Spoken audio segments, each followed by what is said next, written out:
This podcast is part of E2C Network, where we share the whole Auburn experience.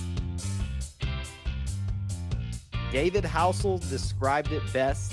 We are living the Auburn experience, the whole of the Auburn experience.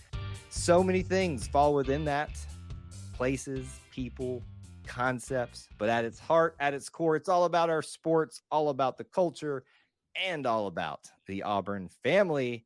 And we are back on episode 42 to discuss that Auburn experience. Back with me again as your host, Kyle Loomis, the co-host extraordinaire, the master of all things, coordinating episode numbers with former players, even if they're very hard to find. Scott, back in the saddle. What's up, buddy? What's up? And yes, no matter how hard it is, I strive week after week to make it for you, our listeners, an associated number with our podcast episode. 42 is not easy, Kyle. 42 is not easy at all, especially when you don't have as much time to research as you think you Can might. I pull the curtain back a little bit? Sure. Listen, so partially it's a little bit all encompassing people. My fault too, because this technically would have been 43. Because last week we thought we were going to be able to do 42. Our schedules didn't work out. So Austin's mind had already moved on to 43. And I think we all know what he was. You know, I can only imagine the speech that you had prepared, but your homework's done for next week. You know, correct. You know, I'd be lying if I said that I wasn't a little bit relieved I wouldn't have to go through 42 because it was knowing a little bit difficult. Anyway. 42 is our episode 42 is going to be dedicated to, we do have a couple individuals. We have Jacob von Eschenbach, a former walk-on linebacker, current 42 on the Auburn football team, Kyle Vaccarella, who's a long snapper. That's a good one. All these guys are kind of unsung heroes, and 42 in the Auburn world, you know, we could go outside and we could talk about Jackie Robinson, but we'll go with 42 in the Auburn world as kind of the unsung heroes. And so episode 42 is dedicated to all our unsung heroes out there. That's the best we're getting this week. And I'd like to also put a call to action to listeners and viewers out there, depending on how you're consuming this content this week. If you can remember or find a 42 that you're just screaming at us that how did you forget this? I literally feel like there's one out there that I should know, and I'm blanking on it too. So feel free. We'll have our contact information at the end of the show. Obviously at E2C Network anywhere, and you can let us know what we should have talked about in episode 42. Please. But numbers aside, let's, with the last part of this segment, talk about a little Auburn potpourri. We're not going to hit everything since we were off last week. We're going to try to hit some of the high points that happened. I've already know this is on top of people's minds. We got 2 commitments for football. For those of you waiting on the videos on the YouTube channel, those are coming. I was on vacation, please forgive me. D'Angelo Barber, a linebacker, and Malik Blockton, a defensive lineman, more specifically, most likely a defensive tackle. So the defensive side of the ball was much added to this week, and I imagine that made everybody very happy. Any thoughts on those guys? No, absolutely. 2 in-state guys, and that's always big. You know, when these guys aren't the 5-star guys, no one's claiming that. Doesn't mean they couldn't get there, with strong seasons upcoming. But it's in-state guys that you don't want going off to other places. I think D'Angelo Barber was looking heavily at Arkansas. Malik Blockton was looking heavily at Texas. Those are guys, if you want them, if you value them the way this Auburn staff seems to rate them on their own board, which is really the only board anybody should care about, then we are happy they're staying in state and coming to Auburn. And you always like the in-state guys to feel a little more pride being on Auburn or Alabama. In this case, obviously we're thankful they're at Auburn. And so 2 good prospects for this defense that Ron Roberts is trying to build up. And we'll see them hopefully make an impact at Auburn here in a couple of years. Yeah, I'm excited to finally sit down and get all my research in order for those videos, because as much as I enjoy doing those commitment videos just for the sake of, I know it's content that everybody wants, I enjoy learning about these guys in the background and kind of discussing what might they bring to the table. So we'll be having those come up, more discussion about those coming up here at E2C Network in a variety of ways. More Auburn potpourri for you to talk about. I can't go much further without discussing this. The interesting nature of this week for me. I cannot go on vacation without craziness happening. There's it was just a lot more than I was anticipating. I knew a commitment was coming this week. I didn't expect two, but then there was this whole thing of Threads becoming a reality, a Oh boy. new competitor to Twitter. And what's worse than Auburn Twitter, Auburn Twitter 2.0 deciding to invade? When I say worse, I say that in a loving fashion. But we saw not a complete migration, but a major migration to use both of those now: Auburn Twitter, Auburn Threads, and cross posting and share. I'm just confused now, Austin. How do we keep track of this? Aren't we can't when we won't. And yeah, but it was, the whole Threads experience seems to be an interesting one to start. I think there's a lot of things we got to figure out, us as the consumer, them as the developer. And so it'll be interesting. It's another place for the Auburn family to get crazy and get wild. And there's no doubt that will happen. So we'll see how the Auburn experience transcends onto Threads. But it's one everybody should be looking out for. That's for sure. I don't know that Mark Zuckerberg was ready for Auburn Twitter to invade Threads the way they did. Look, I'm not naive to not think that there's crazy fan bases, even outside of sports, that all invaded too and just mess things up, But Auburn Twitter is a thing like Disney people. I mean, really, people. These weird Disney people that, do other things for content about, I don't know who those people are. Anyway, yes, that was interesting to follow, interesting to have to scramble to create an account for myself, for E2C. So we are on Threads at E2C Network.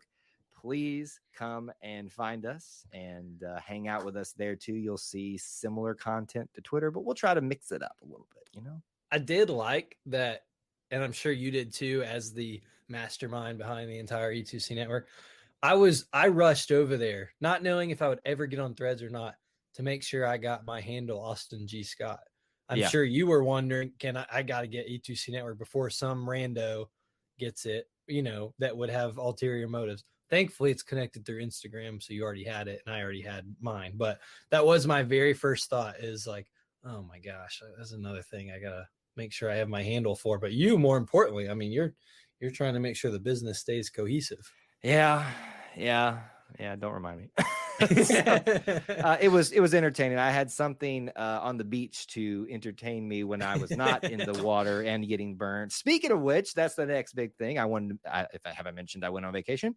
But I always like to talk about when we do things that can be maybe unconventional in the Auburn experience, talk about them. Like if we go somewhere and have a War Eagle moment and things like that. I always think that we have some of the best experiences down at the beach, because especially if you go, I went to Gulf Shores / Orange Beach. It's Alabama. It's still the state of Alabama. And, obviously a lot of our fan base comes down that way, and others too. I will say I was slightly underwhelmed with the representation for Auburn at the beach / surrounding areas. Now, again, I'm on vacation, so I'm kind of trying to check out a little bit too, but I feel like I noticed it a lot more. The one thing I do remember was at this place called, I'm going to give them a shout out. The Gulf, actually. It's like a open air dining area down right on the bridge going to Perdido, that area. Saw a Tumors Lemonade shirt, and I just could not get the guy's attention to say that's one of the best t-shirts Auburn has around. So, it's the one with Aubie smiling with the lemon in his mouth. So I was like, oh man, that's my people right there. I don't remember seeing an Auburn tent at all on the beach. I'm sure there were a few t-shirts here and there, but outside of that, it's a little underwhelming. What's going on? Are we just not going to the beach anymore? That's pretty surprising. I think we've talked before. I don't remember how much or what we were really talking about in relation to, but how we've talked before about, going out and seeing different other fan bases. That's something my brother and I have been doing for years when we go on vacation, is keep a list of all the fan bases we see. We usually collect a lot at the beach on walks. So you didn't see a tent on a walk on the beach at all, an Auburn tent at all whatsoever. That's why I kind of said, I'm sure there's some I passed, but to me, we are so bold with representing ourselves that it's Yeah. hard to miss. And it's hard to miss orange on white sand beaches in an emerald Yep. coast. Uh, everybody, well, I shouldn't say everybody. I feel like red blends in more. LSU sticks out too, Yeah. gold and purple. Like those are probably the three fan bases you see the most in that area. So I don't know. I just kind of expected more, and I expected to be posting more about things I'm seeing there. And I was like, you know what? Outside of the Tumors Lemonade guy, that was like the most interesting thing I saw, or exchange or things like That's that. surprising. That is surprising. I'm a little bit bamboozled. I know. Well, hopefully next year when I make my annual trek down there, we will have better experiences. But at least I saw something Auburn down in the Gulf Shores, Orange Beach area. One thing I do want to acknowledge before we move on to our first major segment, as of this moment, the MLB draft is ongoing. We will be monitoring that. We probably will discuss that next week, depending on how big a MLB draft we have this year. There's some good prospects in there for Auburn, some very prominent ones. So we will watch fervently and talk about that on a next episode. And we're going to talk about sellouts. Auburn tickets selling out. Not just Auburn tickets. Auburn season tickets are now officially sold out for the 2023 season. Let me remind you, folks, this is after 2 years of abysmalness, 2 coaching transitions, and not much to go off of other than recruiting in the Hugh Freeze era. Because let's be honest, that A-Day, not a lot out of their control, but it was pretty boring. Season tickets sold out. More details to discuss there in that. But Austin, talk to me about this. How is this possible? Are we just that eager to get back to something new in Auburn football? Yeah, I mean, it's exciting, and you have to give the hats off and certainly credit to the coaching staff for having such a, vibrant off season with recruiting, with just being out in the community, stirring up a lot of energy and excitement. And then I think you have to give credit to John Cohen and the staff he's put together of really making ticket sales a big priority. And the Auburn families responded, and I think that's fantastic. I was super interested, and my wife Emily and I were talking about this. How is this just now happening? How is this the record that is just now happening? And thankfully, I did find an answer, and someone else much smarter than me. I think it was Justin Hoganson at On3 posted a free article you can check out. Talking about. And Auburn has sold out their season tickets before. It's just that more have become available, which makes a lot of sense. In the past, there's been the amount of season. You take the entire amount of seats in the stadium, right? Right. And you take out the student section, minus the student section number, which is about 18,000, I think, roughly. You minus, and then you subtract the largest possible visitor allotment. So in the odd years, like this year with Alabama and Georgia, those are the biggest visitor allotments Auburn gives out to those schools for them to sell on their own. In the past, that's been roughly about 12,000 tickets, which is a lot. I did not realize it was that many over the years because of just people have nicer TVs, people have a better experience at home. So people aren't going to away games as much. That number has come down to about 8,000, give or take. And so because of that, you have 4,000 more tickets that you can sell as season tickets to Auburn family members, which is fantastic. We'd rather have them in those seats anyway. And so that's how they've been able to sell more season tickets. So the number of tickets minus, I guess, the biggest allotment this year, which you could think about as 8,000, then minus the student section of 18,000, is the new record of season ticket holders that Auburn has now sold, which makes more sense, but is still nonetheless a record and super exciting and I don't want to say shocking, but it's kind of shocking given the last couple of years. Yeah. What is going into this new era? No, I think shocking's fine to say because it's 2 levels of shock that you brought out. Yeah. The fact that it's happening in the context of what's been going on of late, but also hasn't Auburn done this before? And I found myself, since I've become an Auburn content creator, focusing a lot on the way things are worded, phrased, graphically expressed to read between the lines and read what's not being read, sometimes to a fault. Yeah. You and I have had some conversations where I'm like, is this happening? Am I interpreting this right? But like when they started promoting this, I was like, why are we making? I feel like we've sold this out before. Like, has this Yeah. not? And yes, as you've expressed, it has happened. But as things are adjusted, changed, times have changed, people's desires to be in a stadium, home visitor, otherwise change. Obviously, that can affect records and things like that. But when you combine all that together, this is absolutely incredible. I mean, this shouldn't be happening right now. Auburn season tickets, 500,000. Am I saying that wrong? Yeah. No, I'm 60, picturing the number in my head. I got you. 63, 5. Why am I blanking on how I to would say this? say 63,500 Thank you. tickets have been sold. Yes, sir. I've been on vacation. Please Yeah, that's forgive what we'll put me. it at. Those tickets are now sold. I am proud to say that This is what we all want to know. This is what we for all the want to know. Did Kyle first make it? time, for the first time, am a season ticket holder to Auburn football. Yes, that Boom. wallet is now very light. But yeah, I will be. I say I have a ticket to every game. I expect to be there, rain or shine or other circumstances. But most of you know me and know what I do here. I'll be on campus regardless. But I'm excited to be here for a year where you couldn't ask for maybe a better setup to the Hugh Freeze era and to have season tickets be sold out. You've got Georgia, you've got Alabama. That's right. Last time annually you will host Mississippi, Ole Miss, Arkansas. Not Arkansas. I'm getting those a little bit mixed up.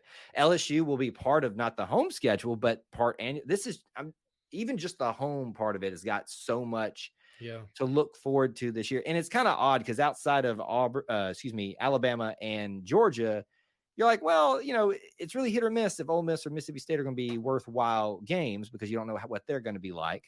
But this year, with the history of the last time, that makes it a hot ticket. So the reason I purchased the tickets this year is because I realized my normal strategy of finding them the week of or maybe 2 weeks before maybe a little bit more difficult and a little bit more pricey this year. You think Maybe that was a smart decision? I think you were smart to go ahead and jump on in and you're one that has now donated to the Almighty Tigers Unlimited Foundation. So congratulations, Kyle, on your wallet becoming much more less of a presence in your pocket. Not that it was before, let's be honest.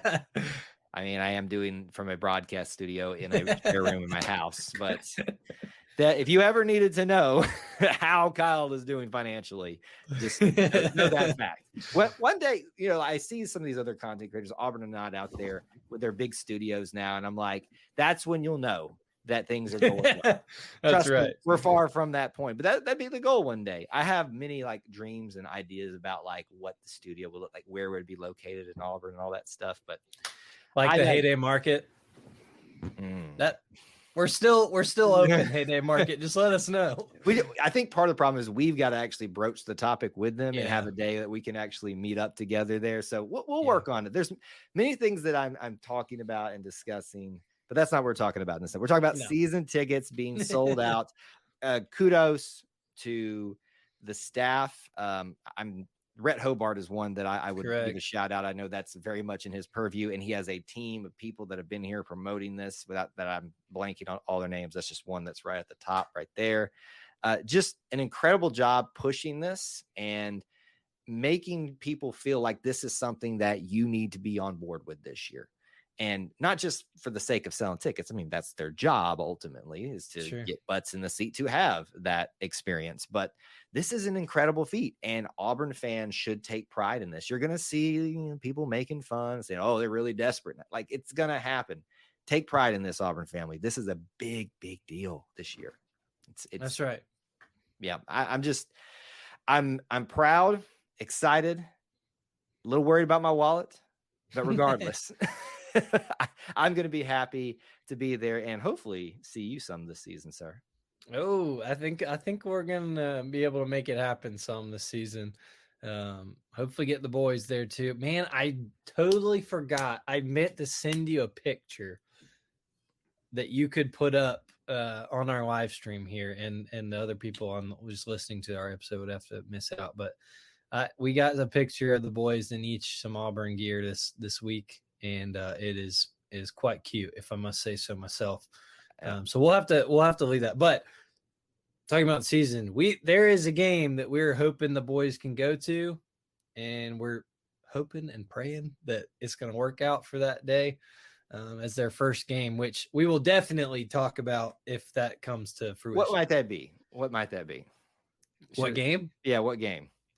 Well, it has to check a lot of boxes here. We have to get a lot of it can't be that hot, and it can't be. So the first half of the season is done. Correct. And it cannot be a game where I'm going to be terribly sad we're leaving after the first half of the first quarter. Okay. So that's another quarter gone.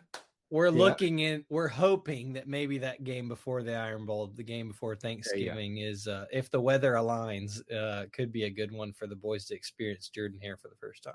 So if you, like me, are now a season ticket holder and you want to see overload of cuteness, come with us to maybe around that time, that game. Make sure you're there in your season ticket seats.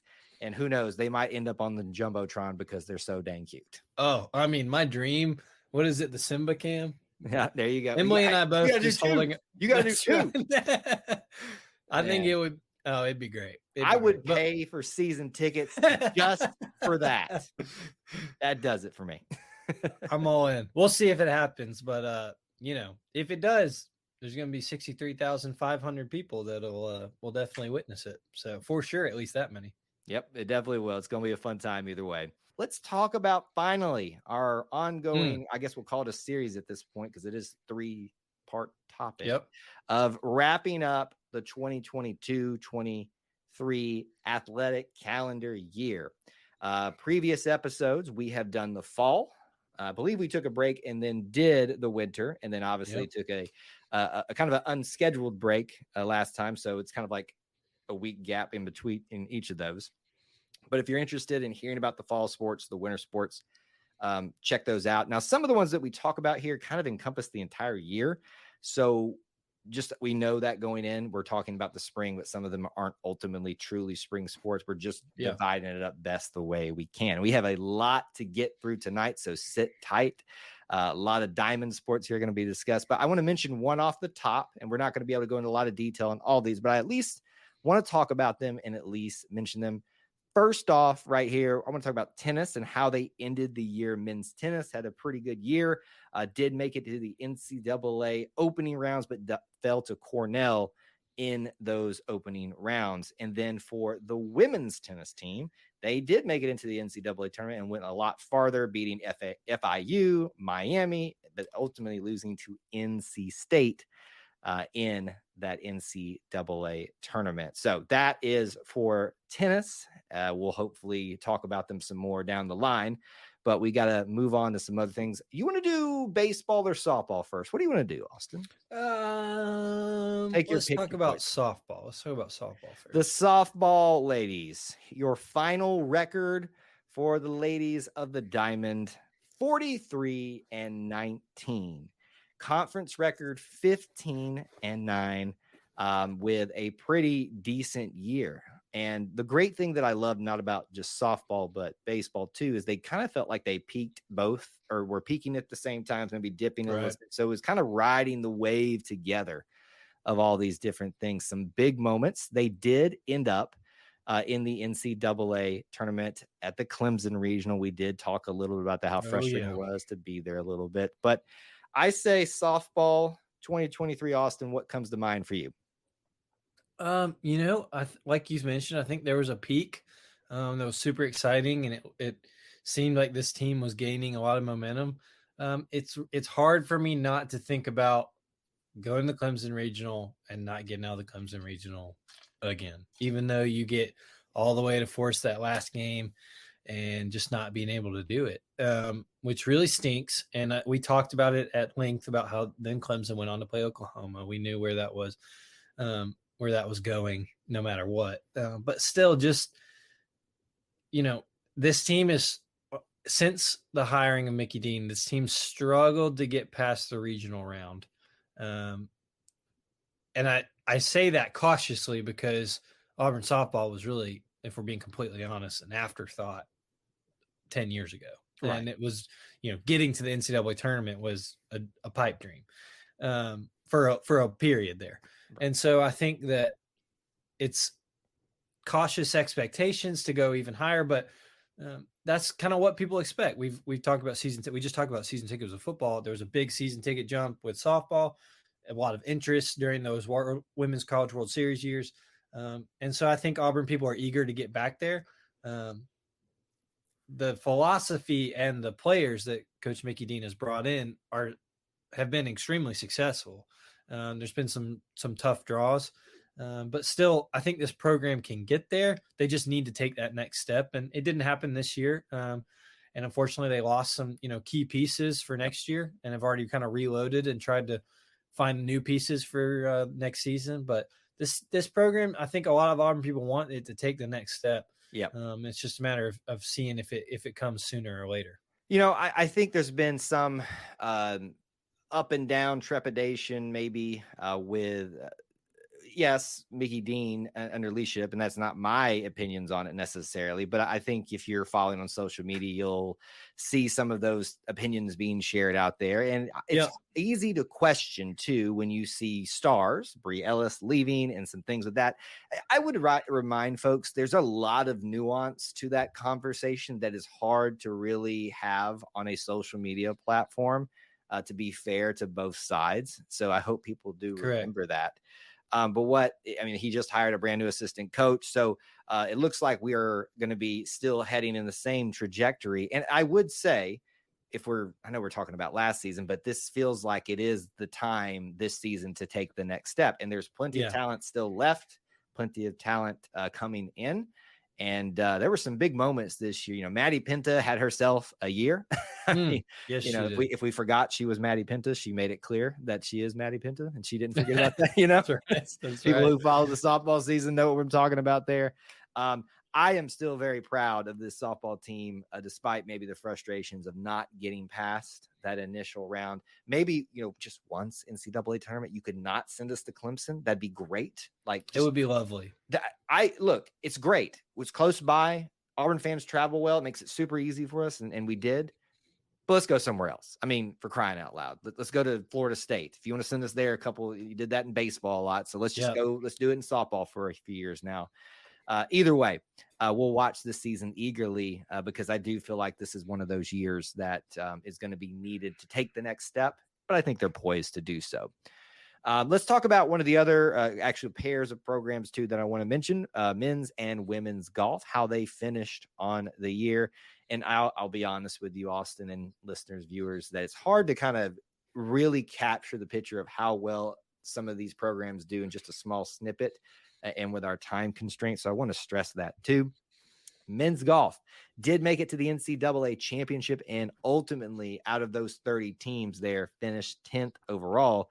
But they were battling the entire time. And I want to add here, it's basically a given at this point that Auburn men's golf makes it to the national stage, to the NCAA championship. And not just the men, but the women, which was a kind of shocking because they only made it, they didn't make it out of the San Antonio regional. Usually we're talking about the women's team and the men's team these days, both making it into the championship round with that group play. But still very proud of their year. And I think we're still well positioned in both of those programs to do great things in the coming year, build off what we did this season. Let's talk about the other diamond sport, baseball, the one that captured the hearts and minds again. You and I have, this one feels like, how are we recapping? It's just like with softball, we just been talking about this in the most recent episodes. I say baseball to you, Austin. What comes to mind for 2023?